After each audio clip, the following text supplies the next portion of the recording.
अस्सलाम वालेकुम। Chapter number 10 forms and functions in plant and topic है हमारा water relations of plant cells, यानी प्लांट सेल्स के वाटर रिलेशंस की बात करेंगे यहाँ हम।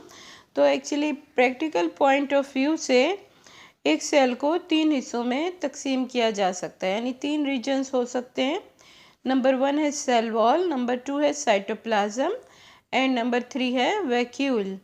तो सेल वॉल एक्चुअली एक नॉन लिविंग वॉल है, ये परमिएबल होती है और सेल की सबसे बाहर वाली बाउंड्री बनाती है। और ये वॉल जो है ये सेलुलोज की बनी हुई होती है और सेलुलोज एक हाइड्रोफिलिक केमिकल है।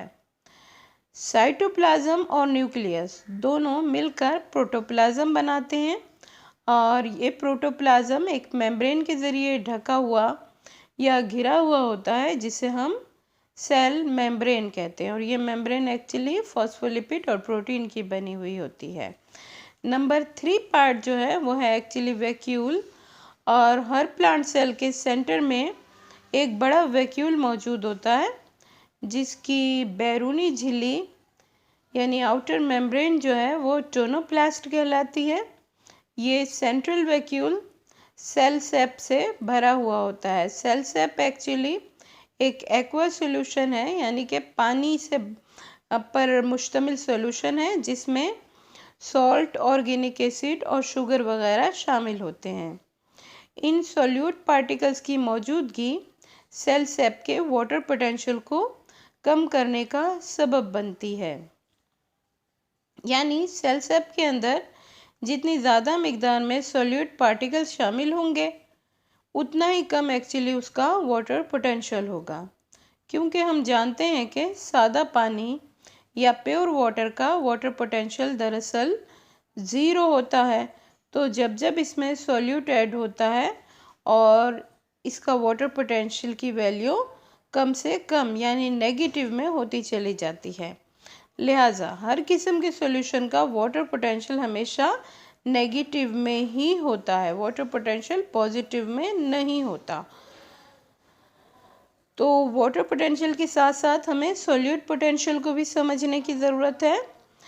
तो किसी भी सॉल्यूशन में पाई जाने वाली सॉल्यूट पार्टिकल्स की मिकदार या कंसंट्रेशन दरअसल इस सॉल्यूशन का सॉल्यूट पोटेंशियल कहलाती है। ये जो सॉल्यूट पोटेंशियल है दरअसल हम ऑस्मोटिक पोटेंशियल के नाम से भी इसे जानते हैं। तो सॉल्यूट पोटेंशियल की वैल्यू हमेशा नेगेटिव होती है या मनफी होती है।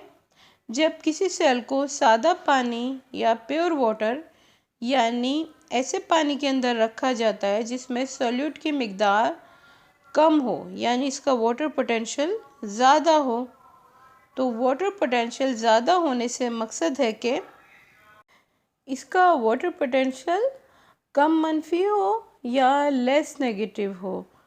यानी वाटर पोटेंशियल ज़्यादा होने का मतलब ये नहीं है कि वो पॉजिटिव में चला जाएगा, होगा तो वो नेगेटिव में ही, लेकिन कम नेगेटिव हो सकता है। तो अगर किसी सॉल्यूशन का वाटर पोटेंशियल कम नेगेटिव हो तो पानी का बहाव हमेशा बाहर से अंदर की तरफ होगा, यानी पानी वैक्यूल में दाखिल होगा।